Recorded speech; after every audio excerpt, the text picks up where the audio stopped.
மாட்டுக்கறினாலும் கூட மெகா உற்பத்தி தான் வேணும். அப்பப்போ உள்ளூரில் கடை வச்சு அங்கங்கே நான் வெட்டி வெட்டி வாங்கிட்டு இருந்தோம்ல, அதெல்லாம் இல்லை. இப்போ ரொம்ப கம்மியாயிடுச்சு. பெரிய பெரிய கசாப்பு கடைகளை உருவாக்குகிறார்கள், எல்லாத்தையும் எந்திரமயமாக்குகிறார்கள். தோல் உரிக்கிறதும் எந்திரம், கறியை வெட்டுறதும் எந்திரம், சுத்தம் பண்ணுறதும் எந்திரம், அதை பேக்கிங் பார்சல் செய்வதும் எந்திரம்.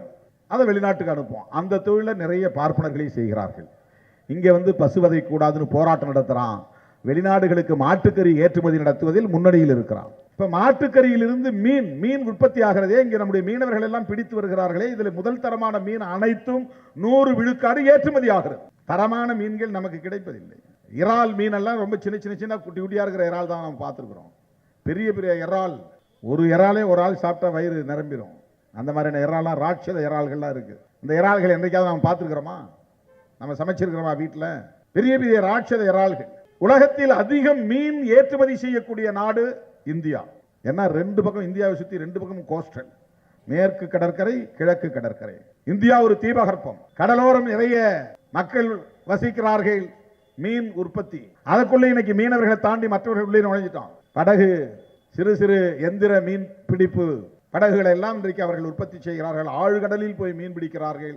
நம்ம மீனவர்கள் கொஞ்சம் தூரம் தான் போயிட்டு வராங்க, ஆழ்கடலுக்கு போக முடியாது. இவ்வளவு மீன் எங்கே போகிறது என்றால் உலக சந்தைக்கு போகிறது. அதுதான் ஏற்றுமதி ஆவது, உலகத்தின் பல நாடுகளுக்கு அனுப்புவது. ஆக எல்லா உற்பத்தியும் மெகா உற்பத்தியாக இருப்பதனால், தனியார் நிறுவனங்களிடம் அவற்றை எல்லாம் ஒப்படைப்பதனால், தனியார் நிறுவனங்களுக்கே ஆயிரக்கணக்கான கோடிகள் கடனுதவி தரப்படுகிறது. தனியார் நிறுவனங்களுக்கு ஆயிரக்கணக்கான ஏக்கர் நிலங்கள் கையகப்படுத்தி தரப்படுகின்றன. Land acquisition. ஒரே கோரிக்கை, ஒற்றை கோரிக்கை, இந்த உர தொழிற்சாலை இங்கே வேண்டாம், அதை மூட வேண்டும் என்பதுதான்.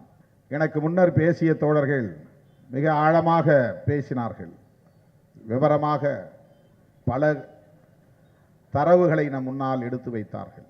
ஏனோ தானோ என்று உணர்ச்சி வயப்பட்டு ஒரு போராட்டத்தை முன்னெடுத்ததாக தெரியவில்லை. அப்படி யாரும் குறைத்து மதிப்பிட்டு விடக்கூடாது என்பதை இங்கே உரையாற்றிய ஒவ்வொருவரின் கருத்துக்களும் வலுவாக இருந்தன. அன்பு சகோதரி பேசிய பேச்சாக இருந்தாலும், அவரை தொடர்ந்து பேசிய தோழர்கள் முன்வைத்த கருத்தாக இருந்தாலும், மார்க்சிஸ்ட் கம்யூனிஸ்ட் கட்சியை சார்ந்த தோழர் ஜெயபாலன் அவர்கள் முன்வைத்த, ஜெயராமன் அவர்கள் வைத்த கருத்தாக இருந்தாலும், அந்த உரைகளை கேட்கிற யாரும் அதை இலகுவாக கடந்து போய்விட முடியாது. ஏதோ ஒரு தொழிற்சாலை, தனியார் நிறுவனம் அதை எதிர்த்து ஒரு அச்சத்தில், அதாவது பயத்தில், மொத்தமாக இந்த ஆலையை மூட வேண்டும் என்று உணர்ச்சி வயப்பட்டு சொல்லுகிறார்கள் என்று அவர்களின் போராட்ட குணத்தை குறைத்து மதிப்பிட்டு விட முடியாது என்கிற அளவுக்கு இங்கே அவர்கள் ஆற்றிய உரைகள் அமைந்தன. அன்பு செழியன் எல்லோரையும் வேகப்படுத்தி கொண்டே இருந்தார். நேரம் இல்லை முடியுங்கள், நேரம் இல்லை முடியுங்கள் என்று. நான் அங்கிருந்து சைகை காட்டிக்கொண்டே இருந்தேன். நீங்கள் தொடர்ந்து பேசுங்கள், அது பற்றி பிரச்சனை இல்லை, உங்கள் உரை தடைபடக்கூடாது, உரையாற்றுங்கள் என்று நான் கைகளால் சைகை காட்டிக் கொண்டிருந்தேன். தோழர்களே, அவர்கள் எந்த அளவுக்கு இது பற்றிய விவரங்களோடு இருக்கிறார்கள், அறிவியல் சார்ந்த புரிதலோடு இருக்கிறார்கள்,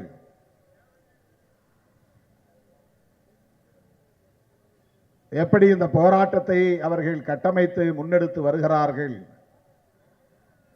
என்பதை நமக்கு அந்த உரைகள் வெளிச்சம் போட்டு காட்டியிருக்கின்றன. கோரமண்டல் உர தொழிற்சாலை என்கிற அந்த தனியார் நிறுவனத்தின் மீது தனிப்பட்ட காழ்ப்புணர்ச்சி எதுவும் யாருக்கும் இல்லை. அப்படி இருக்க முடியாது. இந்த பகுதியில் அசோக் லேலண்ட் இருக்கிறது, MRF எண்ணெய் சுத்திகரிப்பு ஆலை இருக்கிறது, MFL அதுவும் ஒரு உர தொழிற்சாலை தான். இந்திய ஒன்றிய அரசாங்கத்தின் கட்டுப்பாட்டில் இயங்கக்கூடிய மணலியில் இயங்கிக் கொண்டிருக்கிற ஒரு உர தொழிற்சாலை உள்ளது.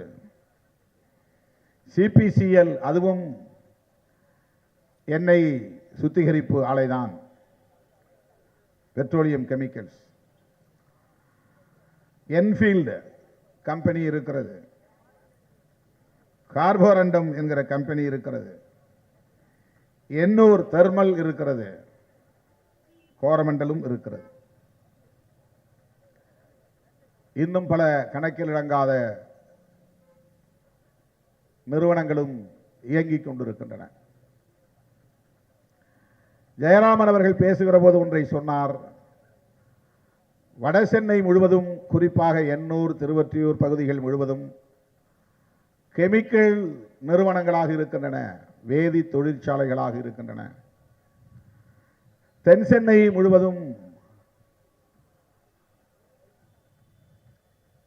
ஐடி கம்பெனிகளாக இருக்கின்றன.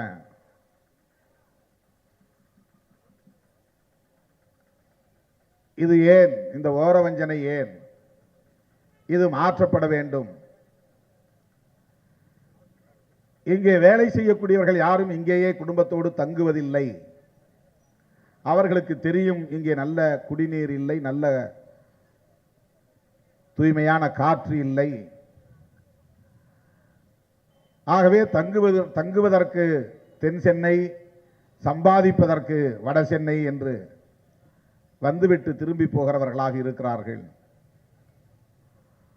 இங்கே நல்ல மருத்துவமனை இல்லை,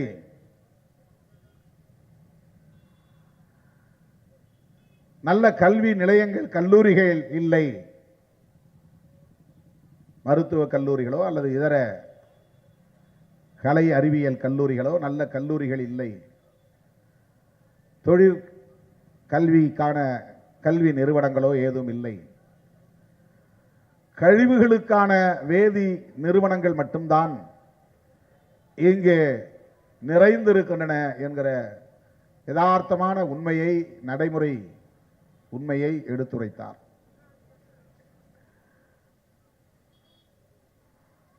வேண்டுமென்றே செய்தார்களோ இல்லையோ, ஆனால் ஒப்பீட்டளவிலே பார்க்கிற போது வட சென்னை முழுவதும் கெமிக்கல்ஸ், வேதிப்பொருள்களின் கழிவுகள் கொட்டப்படுகிற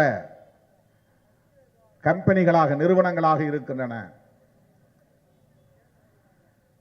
இப்படிப்பட்ட இடத்தில் தான் நல்ல மருத்துவமனைகள் இருக்க வேண்டும். ஆனால் நல்ல மருத்துவமனைகள் இல்லை. இது எவ்வளவு கசப்பான உண்மையாக இருக்கிறது என்பதை நாம் எண்ணி பார்க்க கடமைப்பட்டவர்களாக இருக்கிறோம். கோரமண்டல் உர தொழிற்சாலையை நாம் எதிர்த்து போரிடுவது போல MFL உர தொழிற்சாலையை எதிர்த்து மக்கள் போராடுகிறார்களா என்ற கேள்வியை நான் தோழரிடத்திலே எழுப்பினேன். மணலி பகுதியிலும் இந்த குமுறல் இருக்கிறது. அவ்வப்போது போராடி கொண்டுதான் இருக்கிறார்கள். அங்கேயும் மக்கள் இது போன்ற பாதிப்புகளுக்கு ஆளாகி கொண்டுதான் இருக்கிறார்கள்.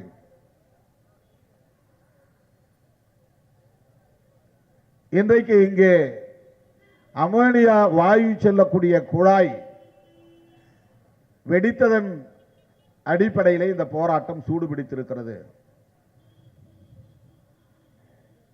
வேகம் எடுத்திருக்கிறது. மக்களின் கோபம் இன்றைக்கு வீதியிலே வந்து வெடிக்கிறது.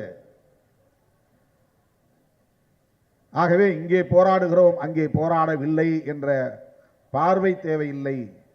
வட சென்னை பகுதிகளில் பாதிக்கப்படுகிற மக்கள் அனைவரும் இதே நிலையில்தான், இந்த குமுறலோடு தான் இருக்கிறார்கள் என்பதை தோழர்கள் எடுத்துச் சொன்னார்கள். அம்மோனியா என்பது ஒரு வாயு, வாயு கலவை. 2 கேஸ் சேர்ந்து ஒரு வாயுவாக இருக்கிறது. நைட்ரஜன் என்பதும் ஹைட்ரஜன் என்பதும் தனித்தனியான வாயுக்கள். ஏர் என்பது காற்று, கேஸ் என்பது வாயு. இது வேதிப்பொருள்கள் இணைந்து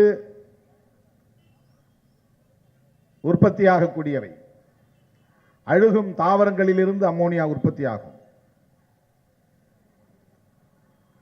அழுகும் பிணங்களில் இருந்து கூட, உடல்களில் இருந்து கூட உற்பத்தி ஆகும்.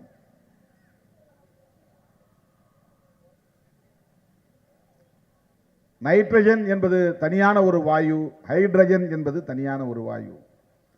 ஹைட்ரஜனும் ஆக்சிஜனும் சேர்ந்தால் நீர், குடிநீர் ஆகிறது. ஹைட்ரஜனும் நைட்ரஜனும் சேர்ந்தால் அம்மோனியாவாகிறது. 3 மடங்கு ஹைட்ரஜன் என்கிற வாயுவும் 1 மடங்கு நைட்ரஜன் என்கிற வாயுவும் சேருகிற போது அம்மோனியா என்கிற வாயு உற்பத்தி ஆகிறது. உலக அளவில் அது மனித உடலுக்கும் உயிருக்கும் தீங்கு விளைவிக்கக்கூடிய ஒரு பாய்சனஸ் சப்ஸ்டன்ஸ் என்று அறியப்பட்டிருக்கிறது.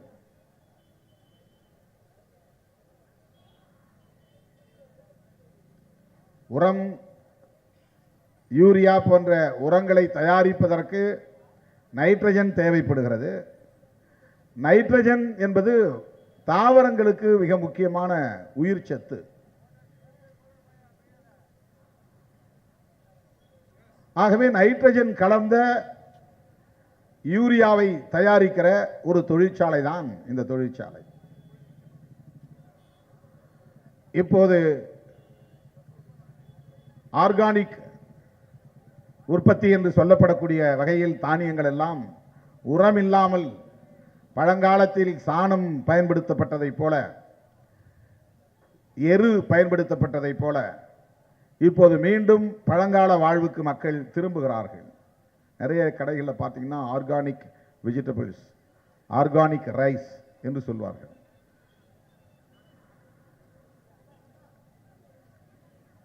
எனக்கு தெரிந்து நான் சிறுபிள்ளையாக இருந்த காலத்தில் எங்கள் ஊரில் விவசாயம் நடக்கும்போது 1-2 பணக்காரர்கள் மட்டும்தான் நஞ்சை வயல்களில் உரம் போடுவார்கள். மற்றபடி எல்லோரும் உரம் போடுவதில்லை. ஒவ்வொருவருடைய வீட்டுக்கு பின்னாலும் எரு சேர்ப்பதற்கு எரு குழி இருக்கும், குப்பை குழி. அவரவர் வீட்டுக்கு பின்னால் அவர் வாசலில் கூட்டி அள்ளுகிற குப்பைகளை கொண்டு போய் போட்டு வைப்பார்கள். ஆடு மாடு வளர்க்கிறவர்களாக இருந்தால் ஆட்டு புழுக்கைகளையும் மாட்டு சாணத்தையும் அள்ளிக்கொண்டு போய் அந்த குப்பை குழியிலே போட்டு வைப்பார்கள். ஒரு ஆண்டுக்கு அது அதே இடத்திலே இருந்து மக்கி எருவாக மாறிவிடும். பிறகு அதை வண்டியிலே அள்ளிக்கொண்டு போய் நிலத்திலே முட்டு முட்டாக கொட்டி வைப்பார்கள்.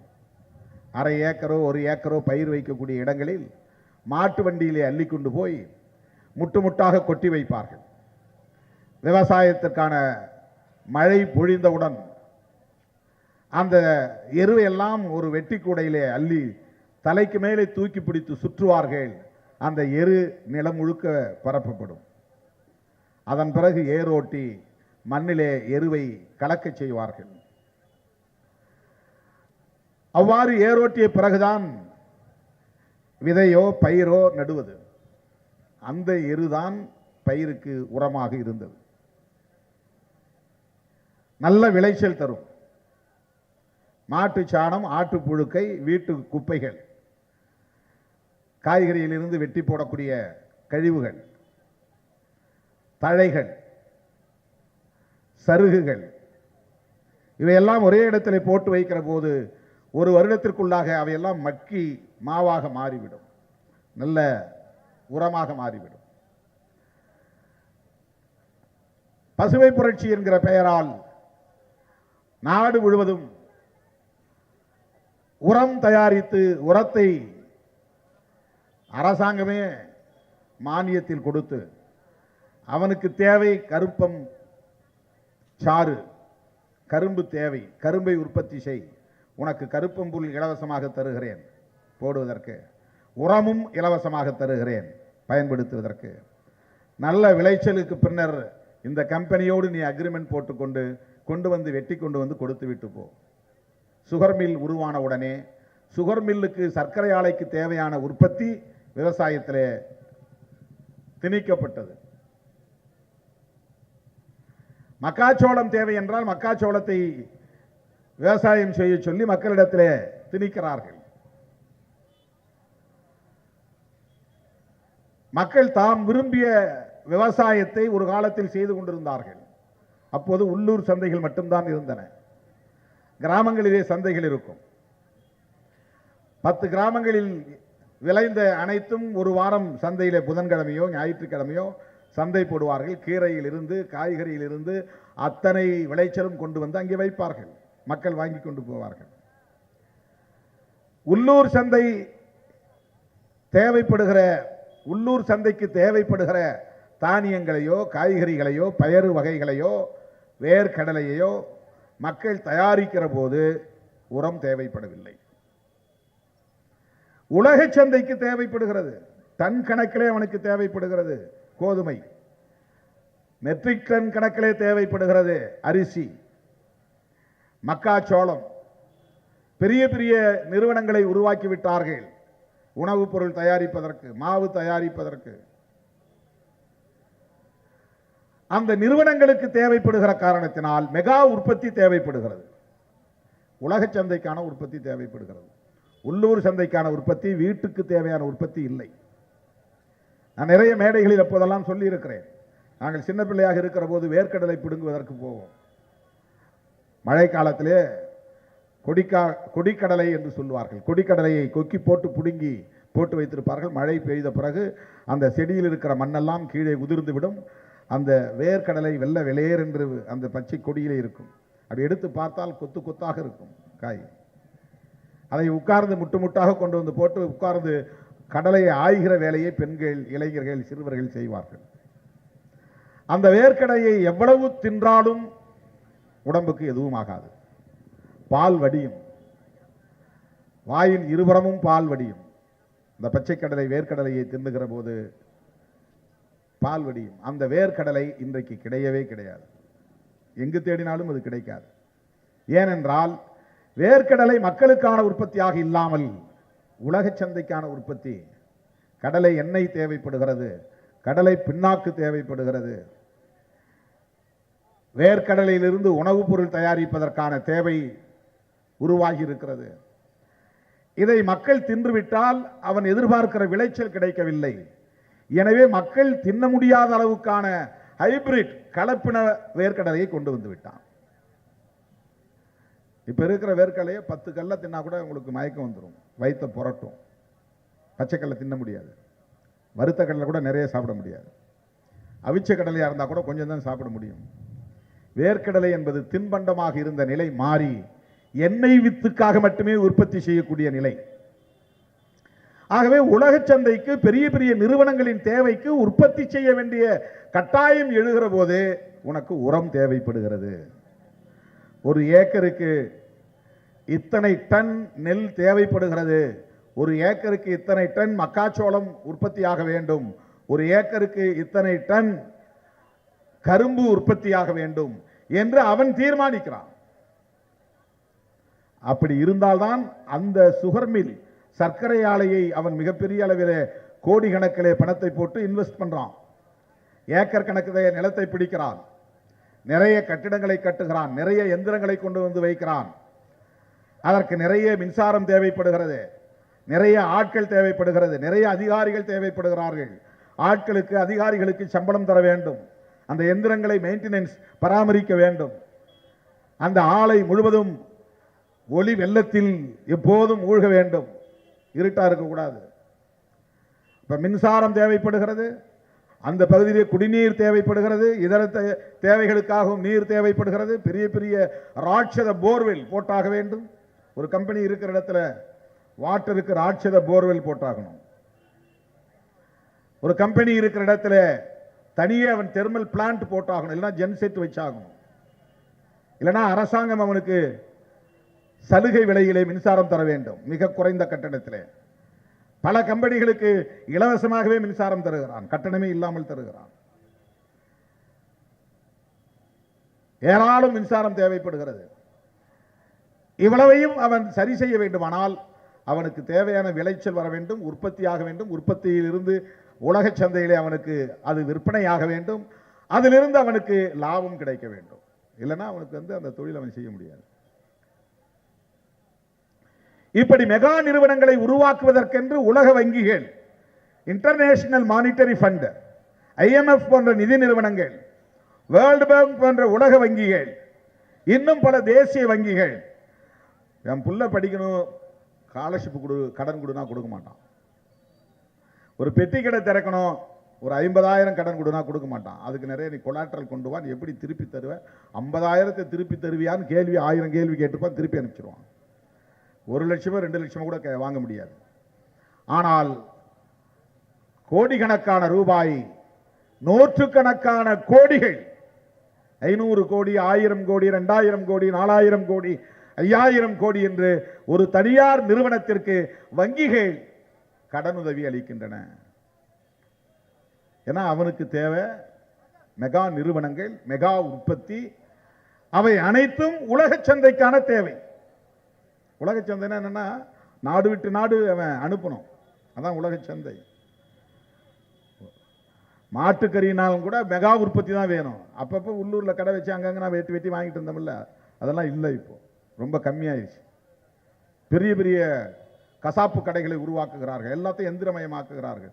தோல் உரிக்கிறதும் எந்திரம், கறியை வெட்டுறதும் எந்திரம், சுத்தம் பண்ணுறதும் எந்திரம், அதை பேக்கிங் பார்சல் செய்வதும் எந்திரம்.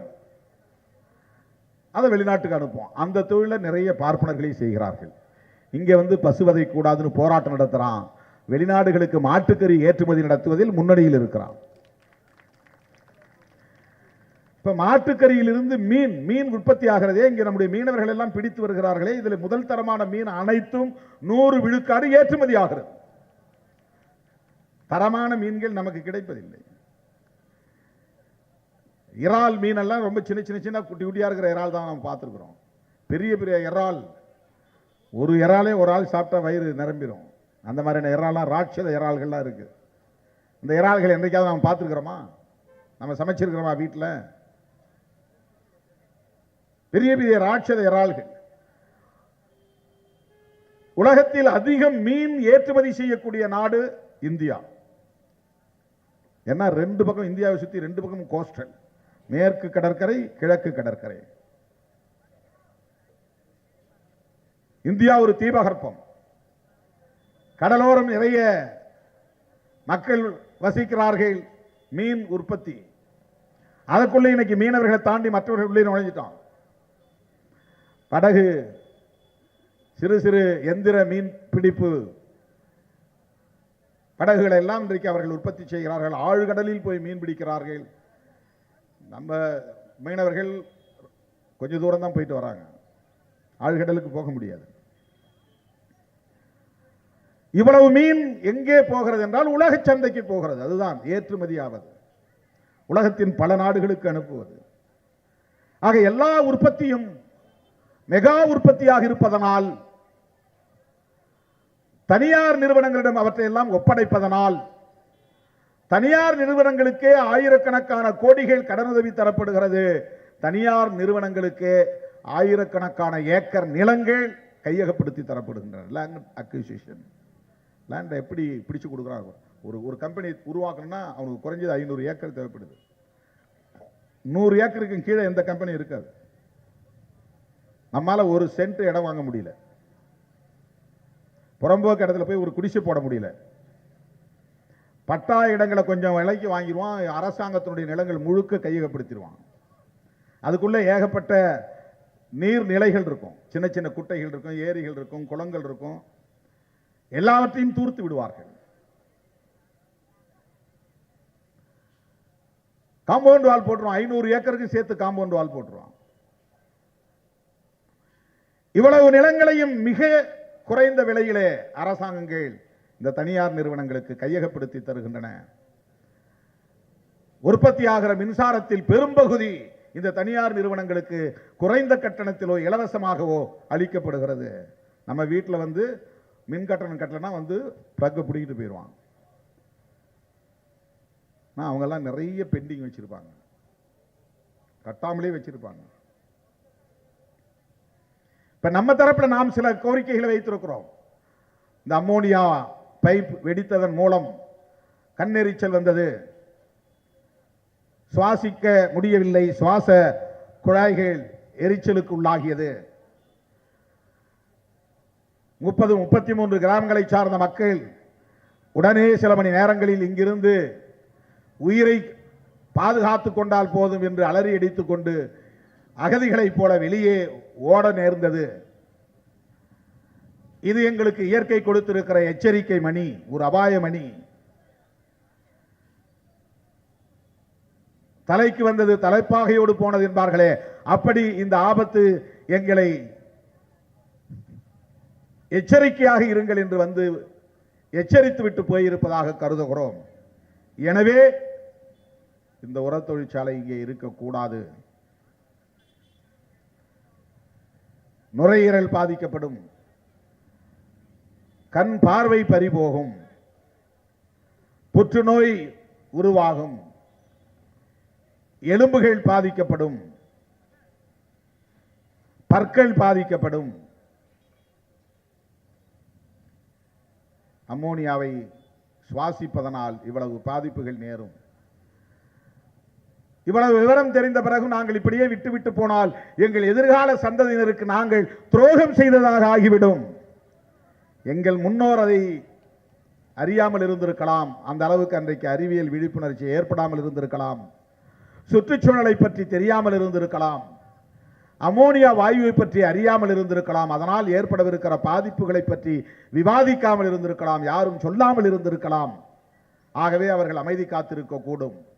இவ்வளவு தூரம் எங்களுக்கு தெரிந்த பிறகும் நாங்கள் இதை கண்டும் காணாமல் கடந்து போனால் எங்களின் எதிர்கால வாரிசுகளுக்கு நாங்களே சவக்குழி தோண்டுவதாக ஆகிவிடும் என்ற எச்சரிக்கையோடு, முன்னெச்சரிக்கையோடு தான் இந்த போராட்டத்தை தோழர்கள் முன்னெடுத்திருக்கிறார்கள். இது நம்முடைய தரப்பு வாதம். அவர்கள் தரப்பு வாதம் என்ன சொல்லுவார்கள்? எப்படி இவ்வளவு பெரிய முதலீட்டை போட்ட நிறுவனத்தை மூட முடியும்? எத்தனை ஆயிரம் கோடிகள் கொட்டப்பட்டு இருக்கிறது. இங்கே நிறுவப்பட்டிருக்கிற இந்த எஸ்டாபிளிஷ்மெண்ட், இந்த கட்டிடங்கள் என்னாவது? இங்கே இருக்கக்கூடிய எந்திரங்கள் என்னாவது? இதற்காக நாங்கள் வாங்கிய ஆயிரக்கணக்கான கோடி கடனை எப்படி நாங்கள் திருப்பி அடைப்பது? இதில் வேலை செய்யக்கூடிய நூற்றுக்கணக்கானவர்களை அல்லது ஆயிரக்கணக்கானவர்களை நாங்கள் எங்கே அனுப்புவது? அவர்களுக்கு எப்படி மாற்று வேலை தருவது? இதுதான் அவர்கள் பேச முடியும். இப்போ திடீர்னு 1000 பேர் வேலை செய்கிறாங்கன்னா 1000 பேருக்கு கடை மூடிட்டா 1000 பேருக்கு வேலை இல்லை. அவன் 1000 பேரும் போராடுவான். எனக்கு என்ன வேலை? பதில் சொல். இந்த நிறுவனத்திற்கு இவர்கள் எவ்வளவு கடன் வங்கிகளில் பெற்றிருக்கிறார்கள் என்று நமக்கு தெரியாது. கடன் இல்லாமல் இருக்காது, நிச்சயமாக கடன் இருக்கும். வங்கிகள் என்பதே அதற்காகத்தான் இருக்கிறது. மக்கள் வரி பணத்தை வாங்கி தனியார் நிறுவனங்களுக்கு தருவதற்காகத்தான் வங்கிகள் இருக்கின்றன. அப்படி எவ்வளவு பேர் கடன் வாங்கி இந்த அரசுக்கு துரோகம் செய்துவிட்டு, ஏமாற்றிவிட்டு தப்பித்து ஓடிவிட்டார்கள். அந்த கடன்களை எல்லாம் தள்ளுபடி செய்துவிட்டது இந்திய ஒன்றிய அரசு. விஜயமல்லையா உட்பட நமக்கு தெரிந்த பேர் அவர்தான்.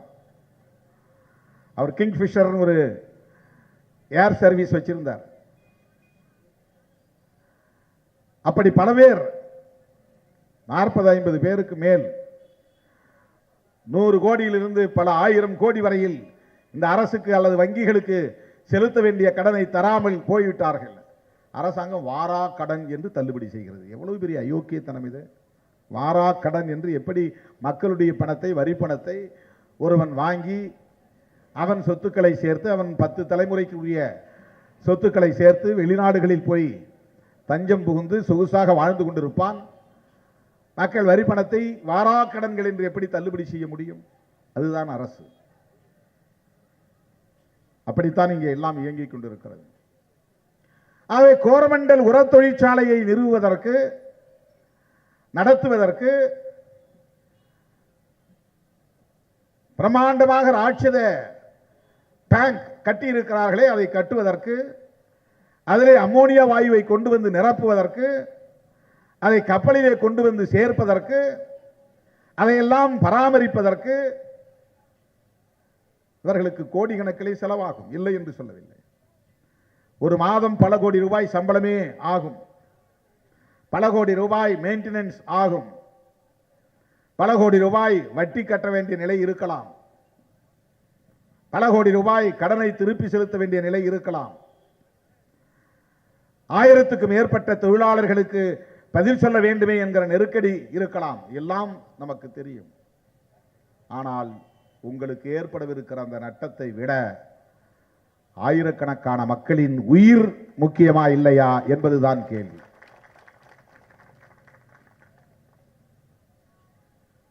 யூனியன் கார்பைடு நிறுவனம்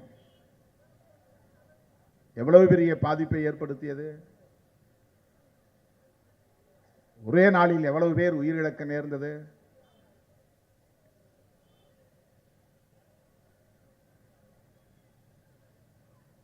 அப்படி ஒரு நிலை இன்னொரு பகுதியிலே ஏற்பட்டுவிடக் கூடாது என்று அச்சப்படுவதிலே என்ன தவறு இருக்கிறது?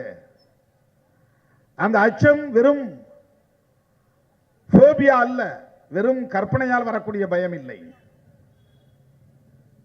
பேய் இருக்கிறது என்று நம்பினால் அது கற்பனை.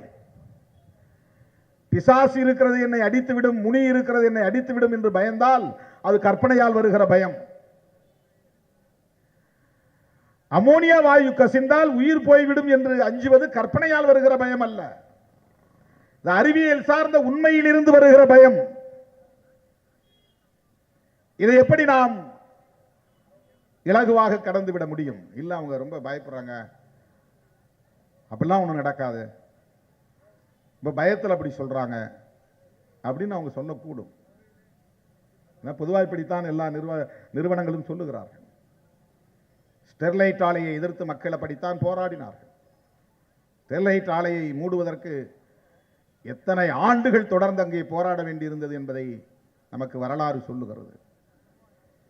எத்தனை சட்ட போராட்டங்களை நடத்த வேண்டியிருந்தது என்பது ஒரு நீண்ட நெடிய வரலாறு. ஒரு முறைக்கு பல முறை மூடப்பட்டு மறுபடியும் நீதிமன்றத்தின் மூலம் அவர்கள் அதை திறந்து இயக்கினார்கள் என்பதும் வரலாறு. அங்கே எந்த அளவுக்கு குடிநீர் நஞ்சானது, சுவாசிக்கிற காற்று நஞ்சானது, அதனால் மக்கள் எந்த அளவுக்கு பாதிக்கப்பட்டார்கள் என்பதை களத்திலே போய் நின்று பார்த்தபோதுதான் நம்மால் உணர்ந்து கொள்ள முடிந்தது. இதையெல்லாம் அடிப்படையாக வைத்து ஒரு கட்டத்திலே 100 நாள் தொடர் போராட்டம் என்று நடத்தி 100வது நாள் தான் ஆயிரக்கணக்கான மக்களை திரட்டி அவர்கள் பேரணி நடத்தினார்கள். அந்த பேரணியில் அதிகார வர்க்கம் வழக்கத்தை போல போராடக்கூடியவர்களை அச்சுறுத்தும் வகையிலே துப்பாக்கிச் சூடு நடத்தியதை நாம் கண்டோம். 13-14 பேர் உயிரிழக்க நேர்ந்தது.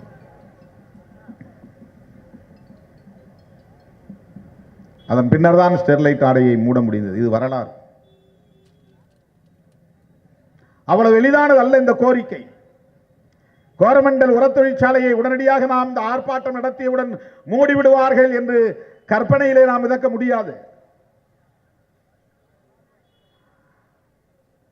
14வது நாள், 24வது நாள், 34வது நாள் என்று நாம் அந்த தொழிற்சாலையின் வாசலிலே அமர்ந்து போராட்டம் நடத்தி கொண்டிருப்பதனால் அதிகார வர்க்கம் நம் பக்கம் திரும்பிவிடும் என்று எதிர்பார்க்க முடியாது. தோழர் ஜெயராமன் பேசும்போது ஒன்றை தெளிவுபடுத்தினார்.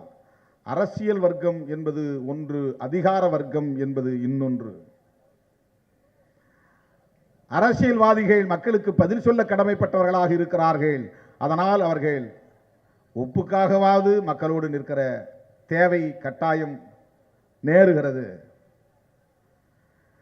அதிகார வர்க்கம் மக்கள் நலன்களை பற்றி கவலைப்பட வேண்டிய நெருக்கடி இல்லை. நாம் எல்லோரும் டெமோக்ரசி என்கிறோம். இங்கே இருப்பது, உண்மையை சொல்ல போனால் எல்லா நாடுகளிலும் இருப்பது பியூரோக்ரசி தான், டெமோக்ரசி கிடையாது. தேர்தல் நேரத்தில் ஓட்டு போடுவதோடு சரி மக்களுடைய பங்களிப்பு. டெமோ என்றால் மக்கள் என்று பொருள், டெமோக்ரசி என்றால் மக்கள் நாயகம் என்று பொருள், ஜனநாயகம் என்று பொருள். பியூரோக்ரசி என்றால், பியூரோக்ராட்ஸ் என்றால் அதிகாரிகள், அதிகார வர்க்கம் என்று பொருள். பியூரோக்ரசி என்றால் எல்லாவற்றையும் தீர்மானிப்பது அதிகாரிகள் தான். நாளைக்கே நான் கட்சியில் ஜெயிச்சு ஒரு ஆட்சி அதிகார பீடத்தில் போய் நான் உட்காரன்னு சொன்னாக்க, என்னை ஒரு உதாரணமாக சொல்கிறேன், என்னை வழிநடத்தக்கூடியவர்கள் அதிகாரிகளாகத்தான் இருப்பார்கள். ஐஏஎஸ் ஐபிஎஸ் படித்த அதிகாரிகளாகத்தான் இருப்பார்கள். மக்களால் தேர்ந்தெடுக்கப்படுகிற பிரதமராக இருந்தாலும், மக்களால் தேர்ந்தெடுக்கப்படுகிற முதல்வராக இருந்தாலும், மக்களால் தேர்ந்தெடுக்கப்படுகிற எம்பி எம்எல்ஏக்களாக இருந்தாலும் திட்டங்களை வகுத்து தரக்கூடியவர்கள், அதற்கான அனைத்து செயல் திட்டங்களையும் தீட்டக்கூடியவர்கள், சொல்ல போனால் இறுதி முடிவெடுக்கக்கூடியவர்கள், கொள்கை முடிவை தவிர மற்ற முடிவுகளை எடுக்கக்கூடியவர்கள் அதிகாரிகளாகத்தான் இருப்பார்கள். குழந்தைகளுக்கு சத்துணவு போட வேண்டும் என்பது ஒரு கொள்கை முடிவு. ஆனால் அதை எப்படி போட முடியும், அதற்கான வருமானம் என்ன, அதை எப்படி தொடர்ந்து நடத்த முடியும், அதற்கு எப்படி செயல் திட்டங்களை தீட்ட வேண்டும் என்பதையெல்லாம் எந்த அரசியல்வாதியாலும் போட முடியாது. ஒர்க் ப்ரோக்ராம் போட முடியாது. சோறு போடணும் அப்படின்னு தான் சொல்ல முடியும். நம்ம அங்கே இருக்கிற மக்களுக்கெல்லாம் சோறு போடணும், என்ன பண்ணலாம்? பிளான் பண்றது முழுக்க அதிகாரிகள் தான்.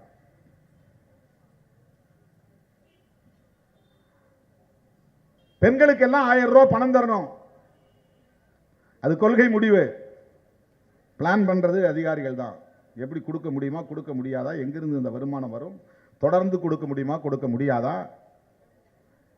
திட்டமிடுவதெல்லாம் அதிகாரிகள் தான்.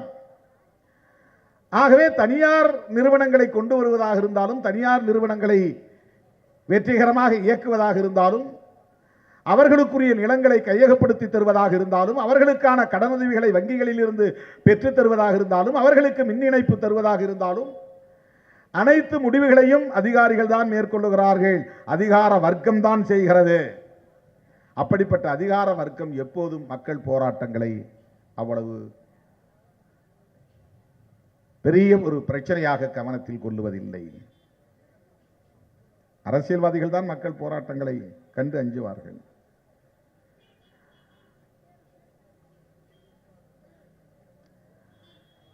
கோரமண்டல் உர தொழிற்சாலையை இங்கே கொண்டு வருவதற்கு அத்தனை செயல் திட்டங்களையும் வரையறுத்து கொடுத்தவர்கள் அதிகாரிகளாகத்தான் இருப்பார்கள்.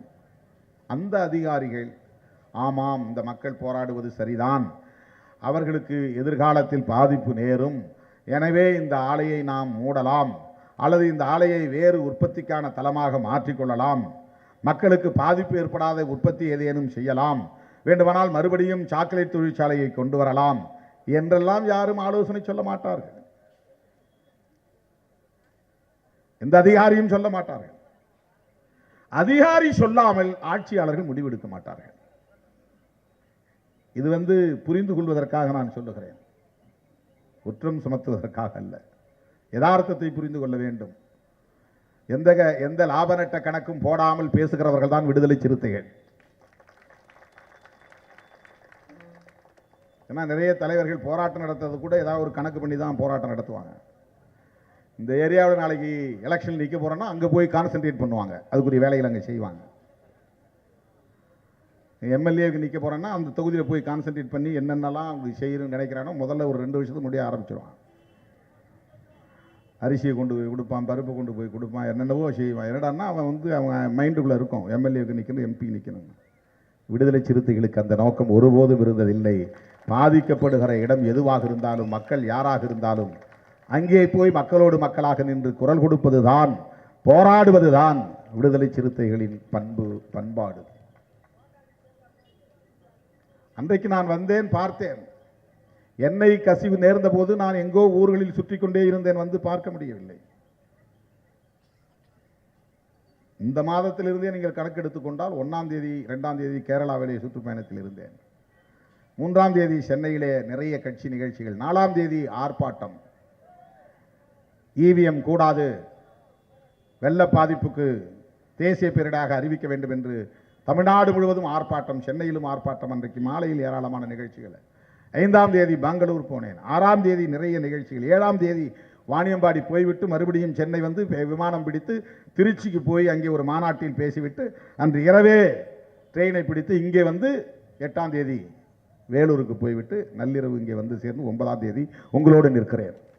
இந்த 9 நாட்களில் ஒரு நாள் கூட இடைவெளி இல்லை. 1 மணி நேரம் கூட எனக்கான ஓய்வுக்கு நேரம் கிடைக்கவில்லை. பயணத்திலேயே இருந்தேன். வாணியம்பாடிக்கு 7:15 மணிக்கு ட்ரெயினை பிடிக்க வேண்டும் என்றால் நான் 4:30 மணிக்கு எழும்ப வேண்டும்.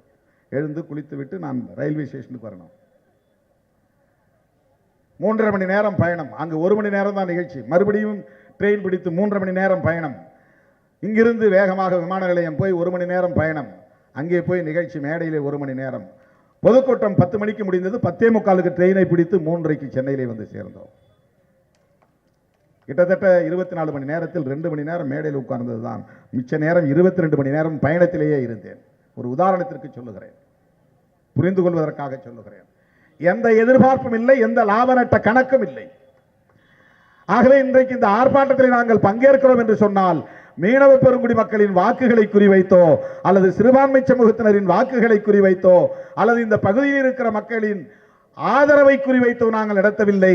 இந்த பாதிப்பு கூடாது, இதனால் இந்த மக்கள் முன்னெடுத்திருக்கிற போராட்டத்தில் நியாயம் இருக்கிறது என்கிற ஒற்றை அடிப்படையில் தான் இந்த போராட்டத்தில் நியாயம் இருக்கிறது. உங்களால் இவ்வளவு பெரிய இன்வெஸ்ட்மெண்ட்டை விட்டு போக முடியாதுன்னு சொன்னா தொழிலை மாத்திக்கங்க, உரம் தயாரிக்க வேண்டாம். இங்க நிறைய வேலை, இங்கே ஒரு ஐடி கம்பெனி ஆரம்பிங்க. இந்த இடத்துல ஏன் சவுத் மெட்ராஸில் தான் ஐடி கம்பெனி இருக்கணுமா? கோரமண்டல் உர தொழிற்சாலை இருக்கிற இடத்துல ஒரு ஐடி கம்பெனி ஆரம்பிங்க. இல்லைன்னா ஒரு நல்ல கல்லூரி ஆரம்பிங்க, கோரமண்டல் மெடிக்கல் காலேஜ் ஆரம்பிங்க, கோரமண்டல் இன்ஜினியரிங் காலேஜ் ஆரம்பிங்க, இல்லைன்னா ஒரு டெக்னாலஜிக்கல் இன்ஸ்டிடியூட் ஆரம்பிங்க.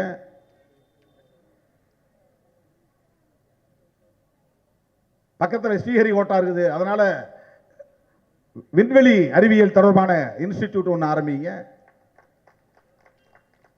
இந்த இடத்தை நீங்க பயன்படுத்த முடியும், இந்த கட்டிடங்களை பயன்படுத்த முடியும். இந்த தொழில் வேண்டாம் என்கிறோம், அமோனியா வாயுவை பயன்படுத்தக்கூடிய உர தொழிற்சாலை வேண்டாம் என்கிறோம். ஆகவே மக்கள் தொடர்ந்து போராடிக்கொண்டே இருக்க வேண்டும். என்றென்றைக்கும் விடுதலை சிறுத்தைகள் உற்ற துணையாக இருப்போம் என்பதை சொல்லி வாய்ப்புக்கு நன்றி கூறி முடிக்கிறேன். நன்றி, வணக்கம்.